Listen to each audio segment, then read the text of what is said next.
আপনারা দেখতে পাচ্ছেন যে দক্ষিণ সিটি কর্পোরেশনের উদ্যোগে এবং মেয়র ব্যারিস্টার তাপস ভাইয়ের উদ্যোগে এই যে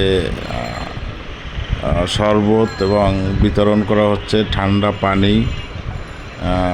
বিডিআর 1 নম্বরে আমাদের এখানের কর্মীরা এই সকল মানুষের জন্য এই প্রচণ্ড গরমে শরবত বিনামূল্যে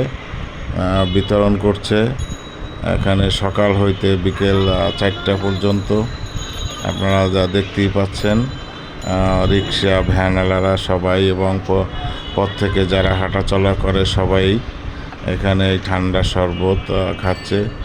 এবং এটা মানুষের খুবই একটা উপকারী জিনিস এবং এবারে ভালো একটা উদ্যোগ।